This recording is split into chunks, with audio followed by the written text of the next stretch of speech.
If you're wondering how the Miata's moving, it's because I threw my old wheels back on so we could move it around.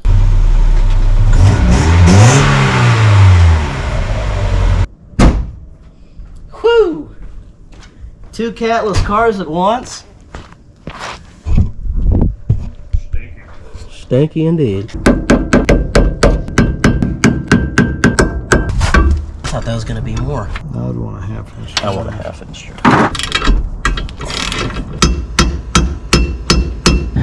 That was bent. Oh, Yeah, you kind of bent that. That might be a little bent.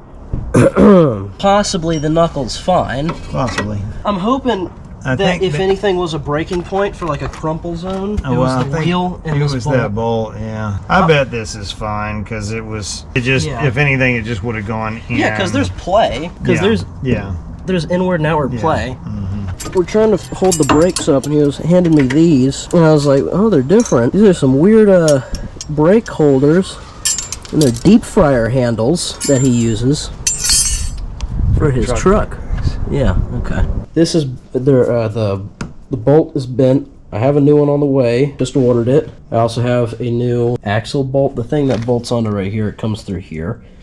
Hub bolt? Why am I don't know what that's called. You might be able to see it in the video. It's bent. The hub. I'm going to buy a new hub. I saw some for sale when I was looking for the bolt. So I'll buy a new one of that and a new seal for back here because that is a little cut up.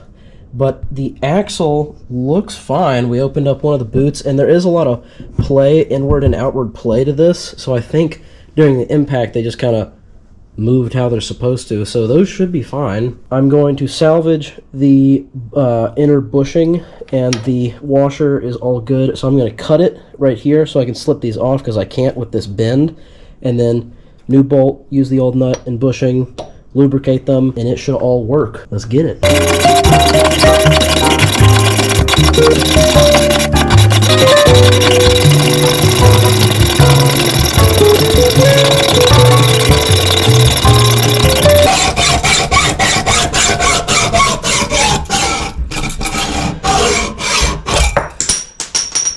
Good cut. Ooh, that's hot. It's got a little bit of some scratches.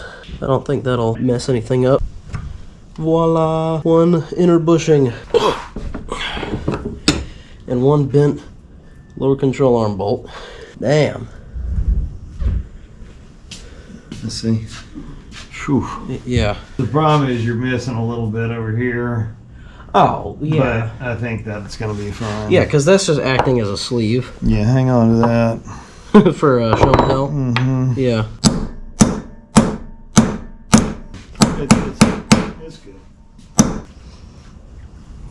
Yeah. Okay, sweet. Now that that's out, I can pound. Well, that wasn't supposed to happen. I mean, that's fine, but God.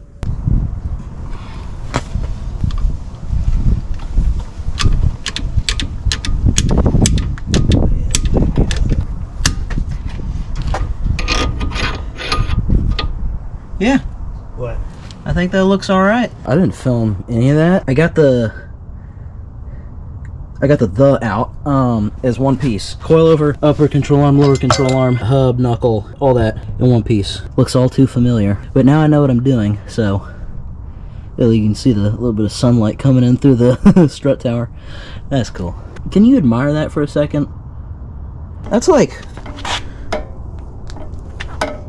25 pounds?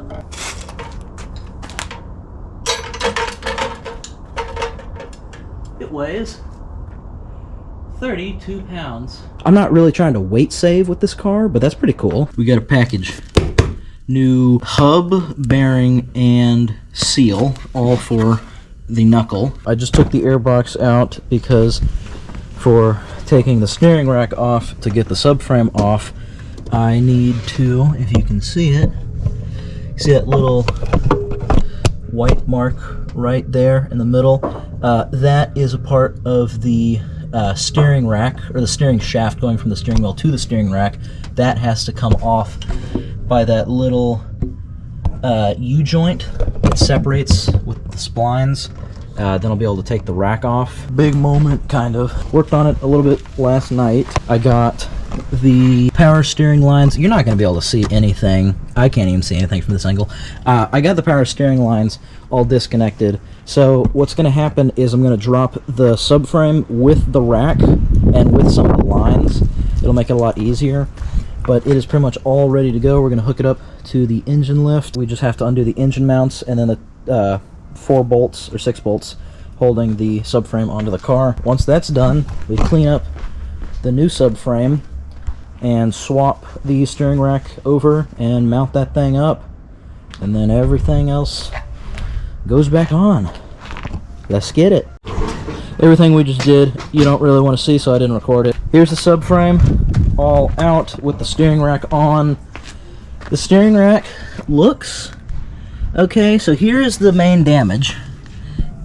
Not sure if you can quite see it. It's all bent there. It got shoved over. If these brackets, they're welded. If they weren't welded, but they were bolted, this whole bracket assembly, we could have just bought that if that was a option instead of a whole new subframe. But oh well. We're gonna assess, and the new subframe is drying off after I went and cleaned it up. So we're all empty down here again. Look at all that nice work that we did. Go watch the other videos. Another new day, so good morning. Here is the new subframe, and I've just finished getting the steering rack all ready. So it is all torqued down, 40 foot-pounds for the bracket bolts. I have re-greased the bushings. There was a little bit of tearing in a few spots, but it was only on the sidewall of that bushing, I believe. Famous words that I always live by. I'm sure it'll be fine. We have the new tie rod end right there, because the other one I boogered up getting it out, or it was from the crash. I'm not sure. Everything is all nice and tight, so we're going to make sure everything's aligned enough before we put it in, and then it's time to put it back in the car. We have the engine fully lowered down, slack, it is tightened, the subframe is torqued to the car, the engine mounts are all torqued down, the steering rack is all torqued down. This is the one. Oh yeah. Oh yeah, that's the one. You can see all the frickin' beat marks. I think this will go pretty easy though. Except for the volume, my apologies.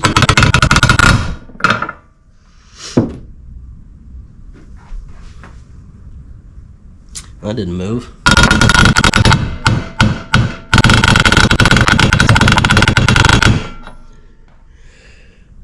Am I getting all that bearing? Yeah, because that's just the shoulder.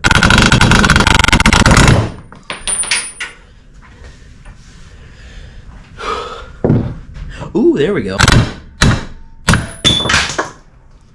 Ooh, I barely scraped my thumb. That's good. All right.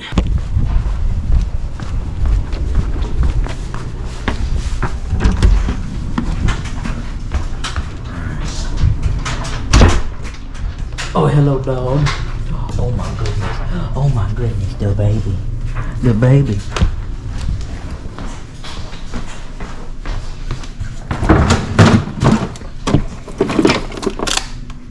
Whew. That's a frosty hub. A little bit of frost on it. Yeah. Oh.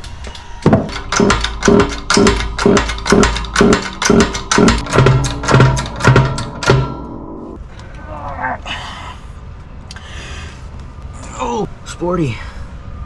The wheels I have are Koenig hexaforms, and they have little center caps, which is nice because a lot don't. Here is the center cap, right? Looks good, covers the hub bolt thing. As you can see, there are 5 screws that hold on to the wheel. Only 3 of those are real. The rest, these 2, are fake. So it's just like half a screw, and they're just stuck on. We are tapping new holes with new bolts, so all of the holes and all of the bolts will be real and actually go into the wheel. So we're tapping 2 new holes for all of the wheels. Drilling holes in my wheel.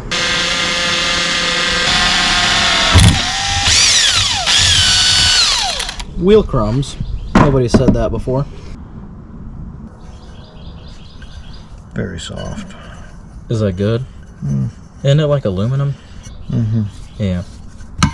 The good for being used as wheels, not for crashing into a curb at a military base.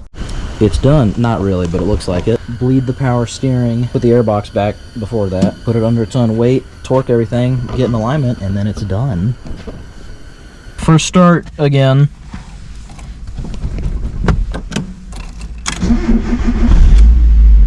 Quick and easy.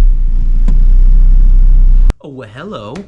Miata's fixed, as you saw. The bolt on the knuckle, that broke, that bent quite a bit.